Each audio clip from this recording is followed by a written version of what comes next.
Oh, hello there, and welcome to Phil Talking D20. So, it's a hot topic, not that hot, but there's been some jibber jabber on the Twitter sphere. Now, that's not unusual because that's what the Twitter sphere does, and that's what it's for. But there's been some peculiar, very odd thoughts about general kind of games mastering and what's going on in people's games that's a bit perplexing. Apparently, player death is a bad thing. Now, I'm not someone who is obviously kind of going all in on completely wiping characters every session, but it strikes me as odd that people should suddenly have got a bit of a tiz about character death because it's in comics and movies and it's in video games. You know, who has not played a video game where they've not died? I mean, I've played many Call of Duty campaigns, and if the world was resting on my shoulders in those situations, I'd have failed quite a few times because I've died quite a few times playing those games. So, why are we suddenly claiming that kind of character death is somehow the GM's fault? Now, my initial go to on this is that probably a few people have probably been burned quite a few times by negative or shall we say slightly toxic GMs that seem to want to win, win, win, and so stack the deck in their favour. I can't see it being much more than that because it strikes me as odd that when there's been player deaths in my campaign, they've normally been for a fairly valid reason. You roll a critical hit and it's going to cause some damage. And if that is at an inopportune moment where someone's low on hit points, something bad's going to happen. Now, there's been a bit of banter on Twitter with me and Games Master Matt, who I enjoy and follow and chat with fairly regularly on Twitter. Uh, this is a slightly different topic, and this is kind of on railroading. There was a meme thrown out by someone that I made a bit of a snarky, jokey comment on, where they basically the meme was there's a corridor with a wall in the middle, and then it stops, and it's the same encounter, and it's like, do they go left? Do they go right? It doesn't matter. They end up in the same place. And I kind of joked from a kind of a games master's perspective. You wouldn't know as a player if left or right didn't matter, because as the GM, I'm not going to tell you that, and that was the joke. Matt fired back and was just like, "This is bad practice, Phil. Don't do it."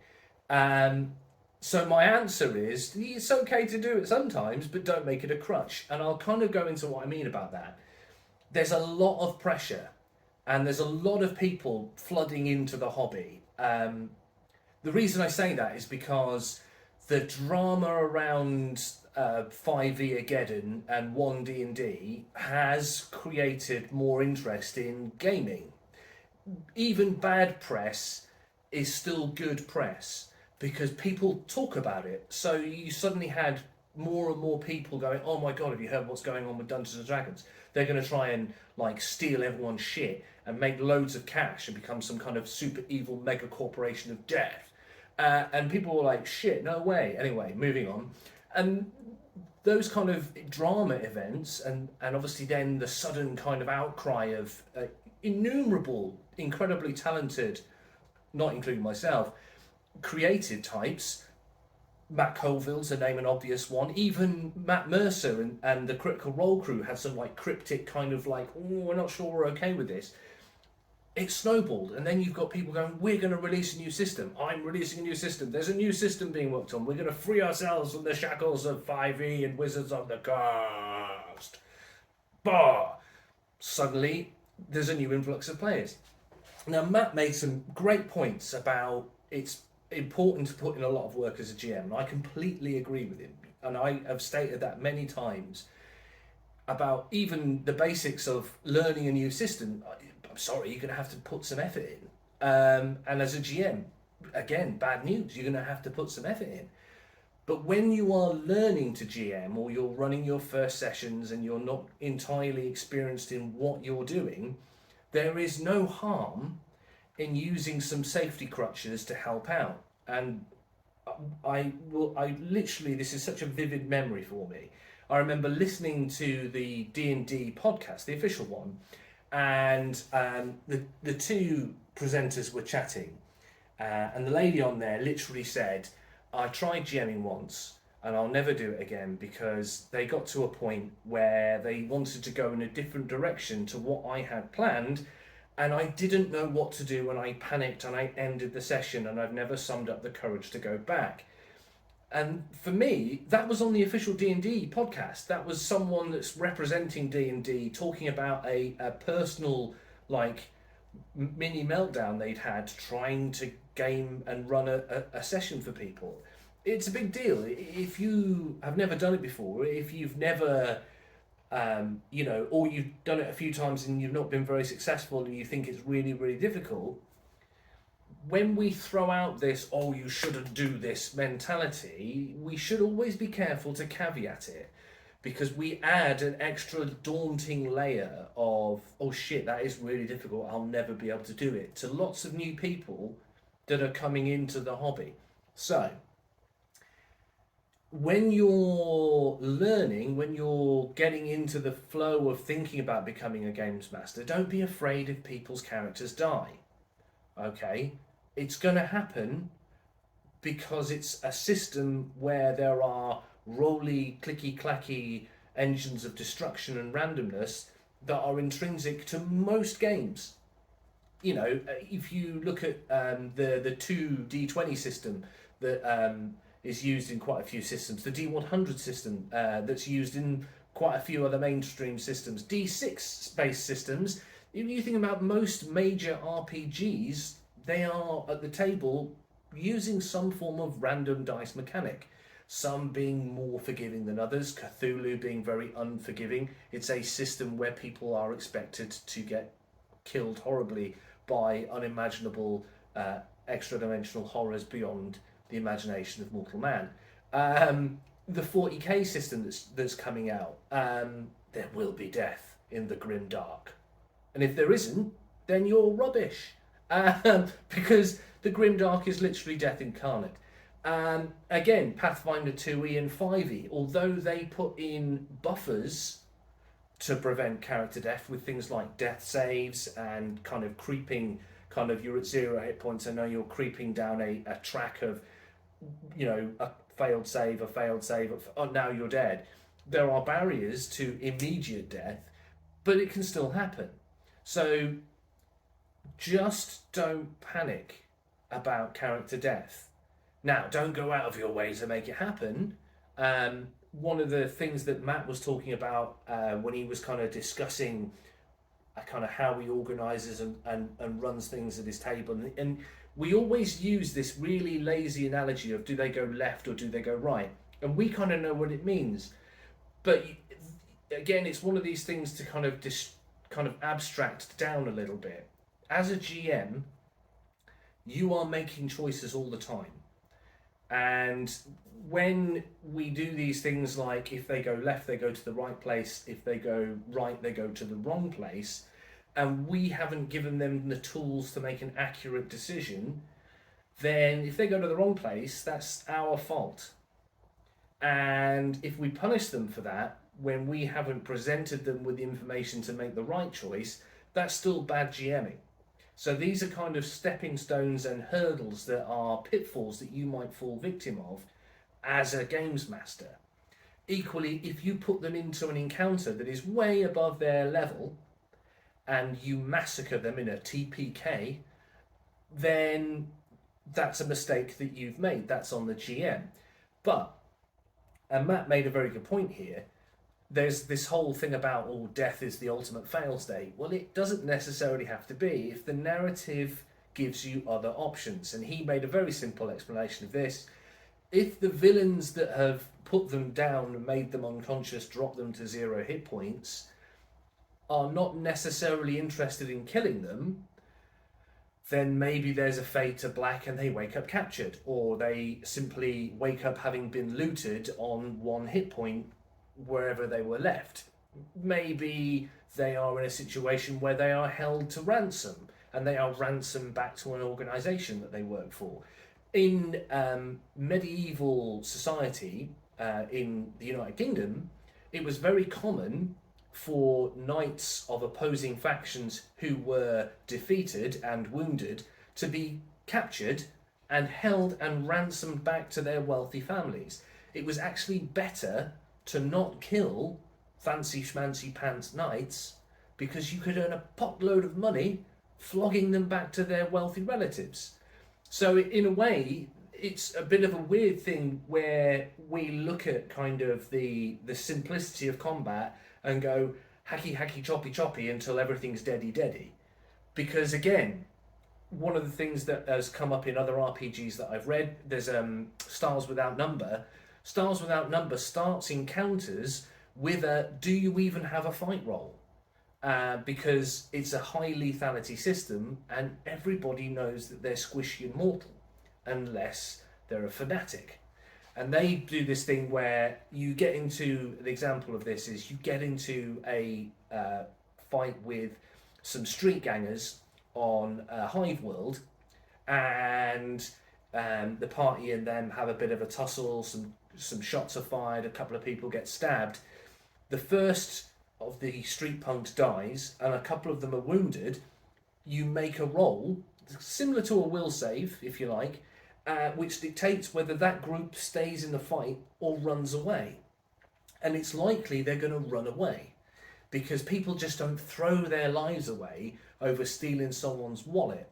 Not unless they are absolutely like off their face on drugs, or they're absolutely desperate, or in the terms of kind of, if you're looking at more military campaigns, they're fanatics, or that they are driven by a deep, and kind of horrible kind of hatred or malevolence, or a fear of what's behind them. So looking at the fail state of players, we as GM should also consider the fail state of our monsters. And again, Matt made a good point. He says he runs his monsters tactically, and there is no harm in doing that. But there's also no harm in considering where our monster's breaking point is. So if they are ambushed in the wild by a big, powerful predatory creature like a tiger, and they fuck the tiger up in a couple of rounds and the tiger's not dead, the chances are that tiger's going to want to fuck off. It's going to want to run and hide and recover and live to hunt another day, because the tiger's best interests is an easy meal, not a life-threatening near-death situation. That's the rule of the jungle, ironically. Again, when you're looking at kind of nature documentaries, you see this. They only fight to the death if they have to. How many times have you seen a history documentary about lions on the plains of savannah? When they are fighting for territorial and breeding rights, they won't kill each other. One of them will get messed up and he'll chuff off and never be seen again in this particular neck of the woods, because he doesn't want to get the pap beaten out of him again by the other Arda lion. He doesn't fight till he's dead. And that is something to consider. It also is a breakpoint on the finite mentality of the chase to zero, which I think a lot of us descend into very easily. Get it down to 0 hit points, it's done, it's over. It's always best to have a villain present the opportunity to flee and come back at a later date to be a continued pain, and that gives you the opportunity to create nemesises, something that they never quite close, someone that is a thorn in the party's side. You've got these options when you're learning to GM to try and bake these things in from the ground up. Now, that doesn't mean to say that a hill giant who's taken 4 points of damage is immediately going to flee, and even doesn't always have to flee, but it just gives you something to kind of tap into and consider when you're running encounters. And again, you don't have to always have the party get completely wiped out, even if they've all been reduced to 0, if maybe the person from a narrative perspective who's killed them might want to, from a predator's perspective, keep them to eat them later. You wake up in the ice cave with your feet frozen into the ceiling, having been reduced to 0 hit points, and have to use telekinesis to pull the fighter's magic sword into your hands to cut yourself free so that you can then escape into the icy wastelands. Yes, that's right. That's a scene from Star Wars featuring Luke Skywalker. He was put down by a big monster and then captured. You've got that opportunity, you're the games master. And you always have the choice. So you can use choices to make good decisions. When we talk about that kind of, oh, it's bad if players die, you shouldn't shun it out of your game completely. If it makes sense in the narrative and in the story and through the choices that they have made that has led them to that point, then it's fine because it's part of the game. And if they throw an absolute wobbler, then maybe it's not for them because that's what happens in games. I mean, you've got to consider it from the perspective of when you sit down to play a video game, you're going to have I mean, if you ever heard of the Souls games where people seem to just literally die 1,000 times every 10 minutes trying to complete this world's hardest boss fight. I mean, D&D or Pathfinder, or even Cthulhu isn't that ridiculously mental. So it's just something that's considered part of the game. It's normal, it's not weird. Don't let people tell you otherwise, and don't let people of this kind of weird clique convince you that you're a bad GM if you've gone through a campaign or a session and someone's gotten whacked by a monster or killed by a trap, because it's going to happen. It's normal.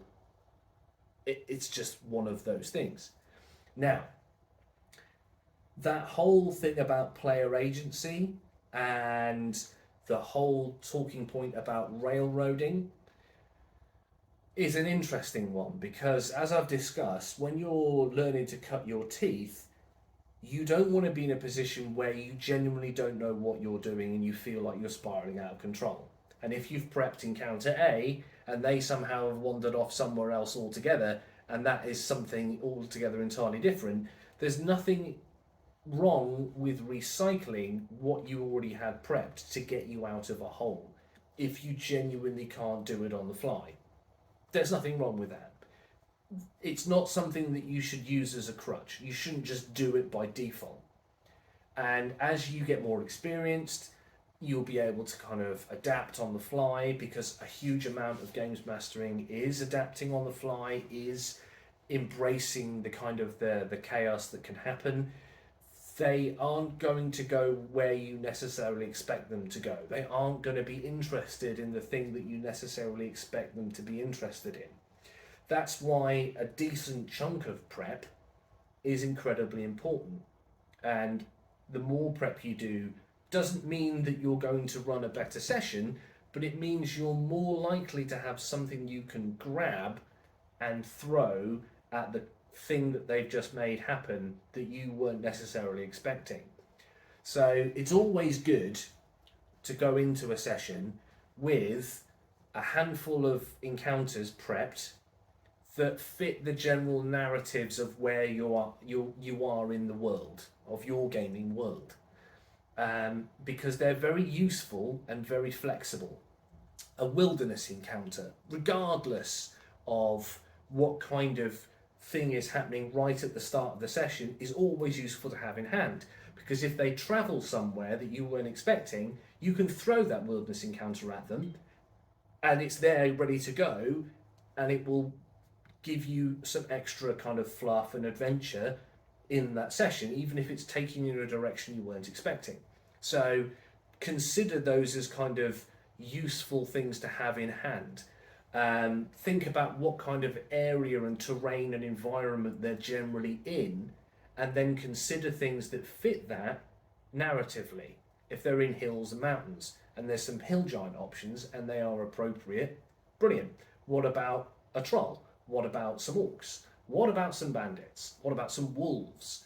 You can easily kind of grab a couple of things like that as just maybe encounters to give yourself that kind of tool set to help. When you're in that situation where you know, because you've kind of listened and had conversations with the players about what they might do, what they're interested in doing, never underestimate the power of communicating with your players. Ask them some questions, see what they're interested in, listen when they're having conversations about what they might do.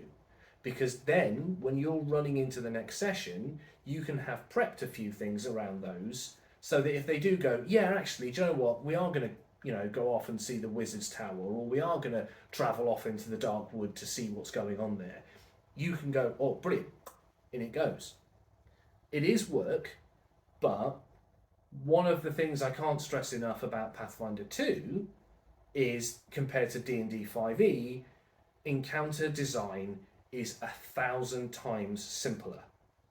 So if you are struggling as a games master in a particular system, 5e is notorious for having janky encounter mechanics and rules and encounter building mechanics. It's renowned for it.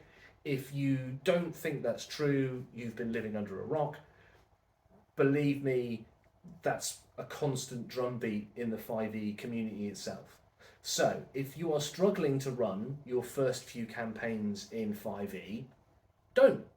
Switch, buy the beginner's box of Pathfinder 2e, it's pretty cheap, and run it and get your players into it, and then once you're more confident, have another go. But these are your options.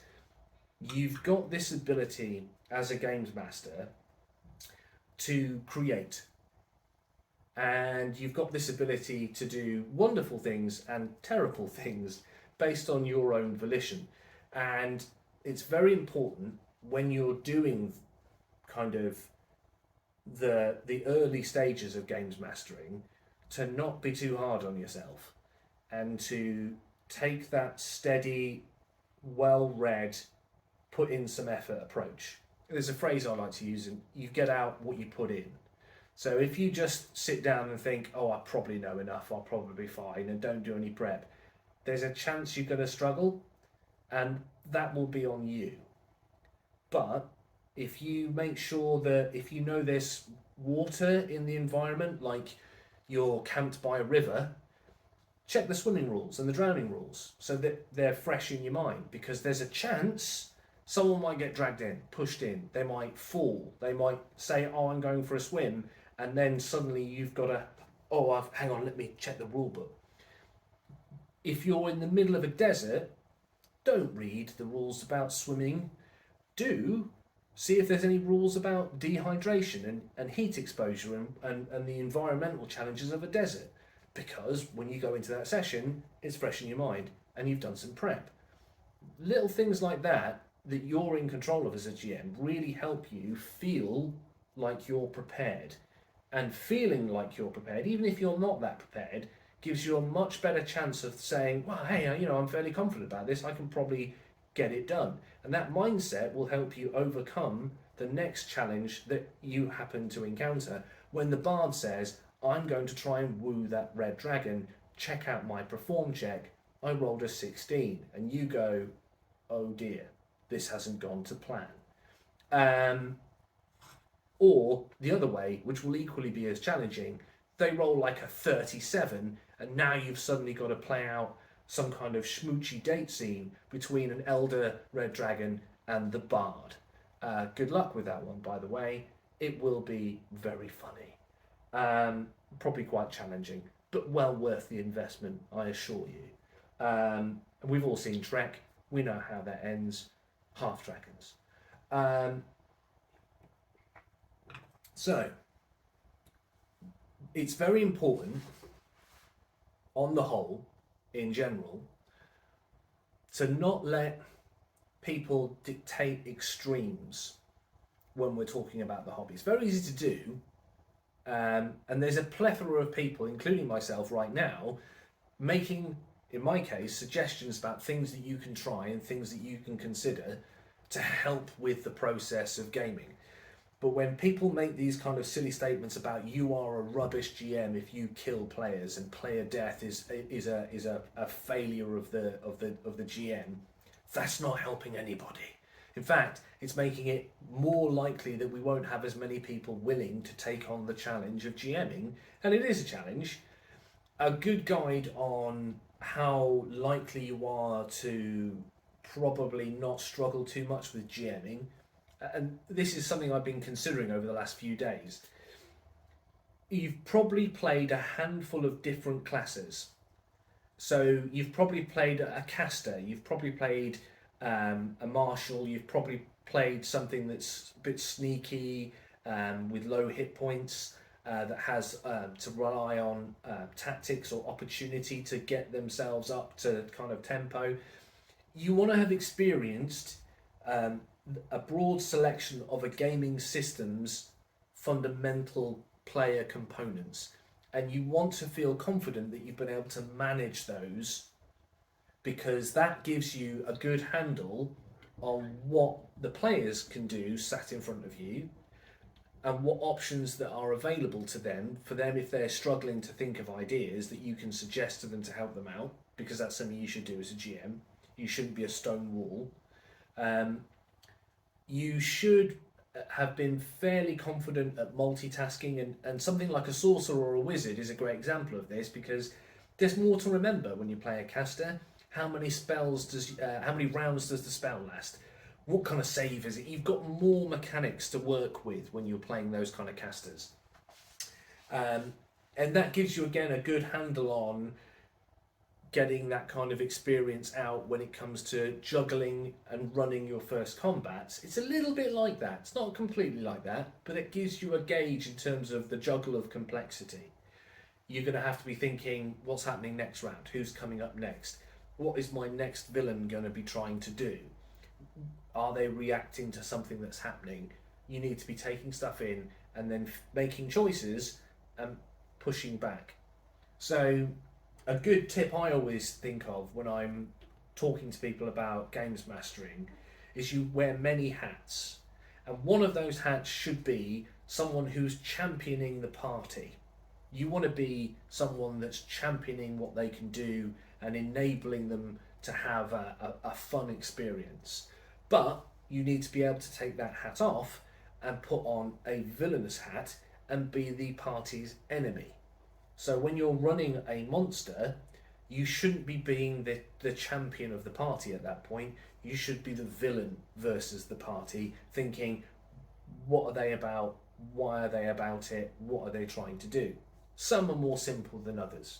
A vampire count who has machinations on wiping the party out because they pose a threat to his, dominion and reign over an area of the land, is going to have very different objectives and very different considerations in combat to a violent ogre looking for a meal and some slaves. You've got that kind of difference in kind of what complexity you're working with. And again, it's one of those things to consider.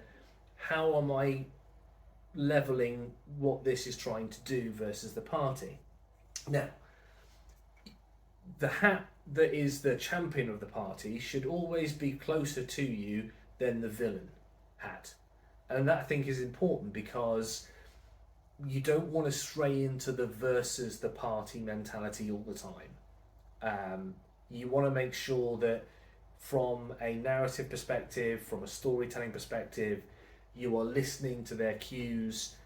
Again, this is something that Matt was discussing when he was talking about the kind of the sandbox, the open world environment, which is a bit of a kind of a shining kind of castle on the hill mentality for gaming. Not all players want it. He mentioned that, and that is very true. A bit of structure is very important.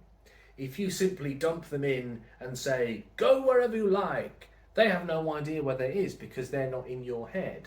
And then you're sat in a situation where you're having to waffle at them for ages about their opportunities and what's in front of them. So it always helps to have a few carrots, a few quests, a few NPCs that will want to pull them in a direction. Now, once they've started going down those paths, they can veer off. By all means, let them, but don't be afraid to sometimes pull them along a bit by the nose if it's starting to get a bit wayward, if they're starting to get lost and flounder and be bored. There's when you're looking at kind of situations where the table has gone quiet and people are bored and they don't really know where they can go and what they can do, have someone kick in a door and start shooting. Some bandits suddenly raid the village. A necromancer suddenly erupts from the crypt and starts blasting people with death rays.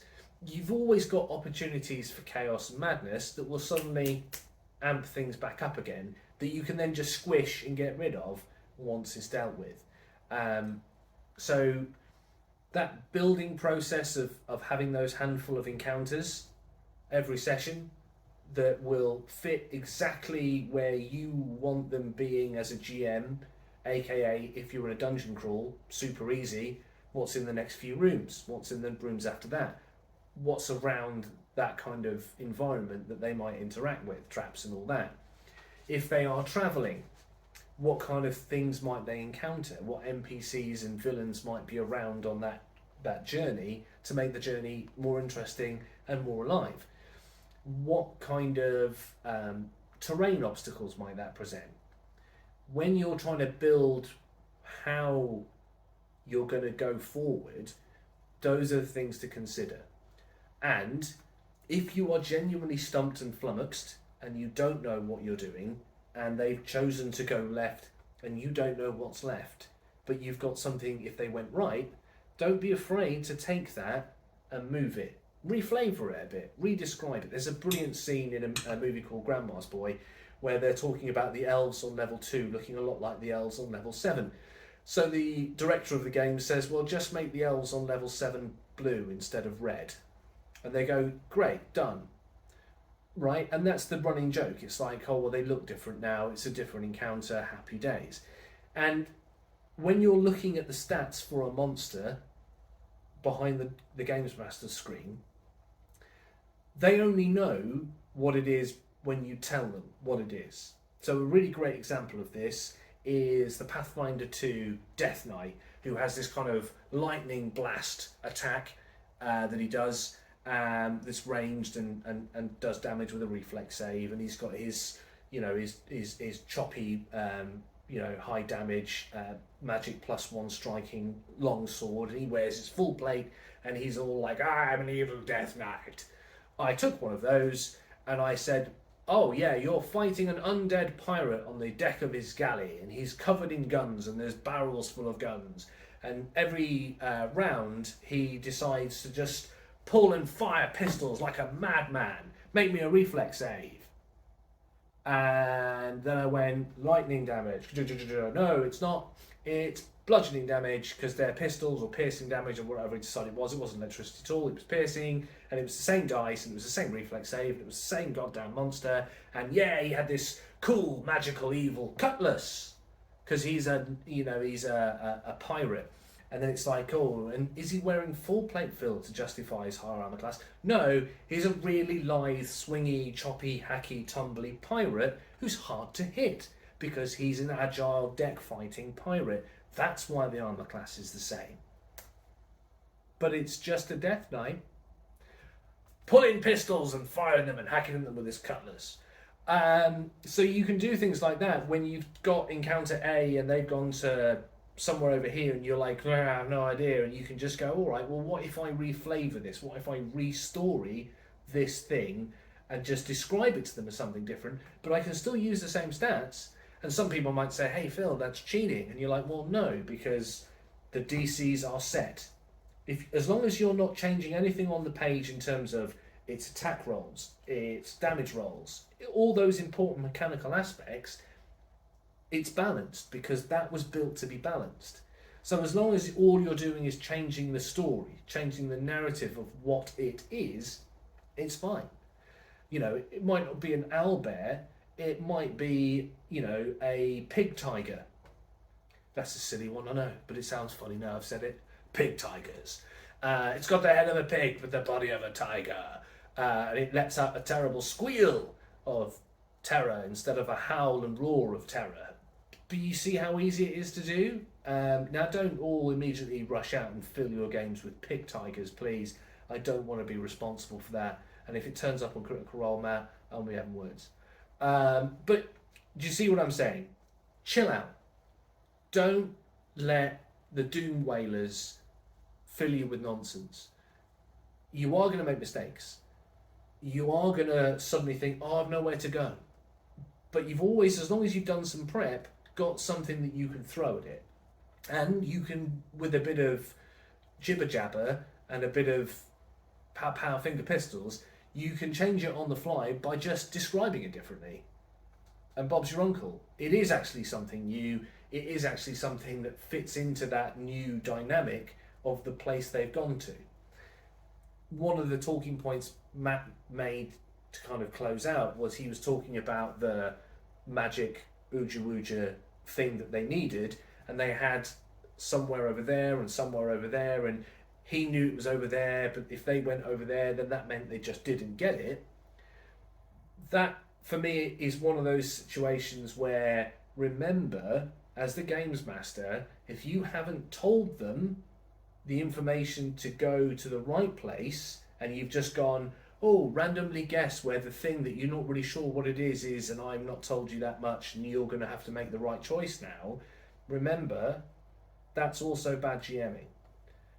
Don't be afraid to tell them. Matt made a great point when he was talking about the difficulty of encounters and why he isn't too fussed about balancing encounters, because he will simply say, there's a red dragon in the mountains, and if they then go there at level 2 and say, up yours, red dragon, they'll die. And as they should, you don't stick 2 fingers up at a red dragon at level 2 and walk away. Unless you're the bard and you roll like a 37 on a perform check and suddenly you're married to a red dragon. Yes, it's come back around. But again, remember, and Matt's basically was just like, are you sure you want to do that? Are you definitely sure you want to do that? That communication with your players is key.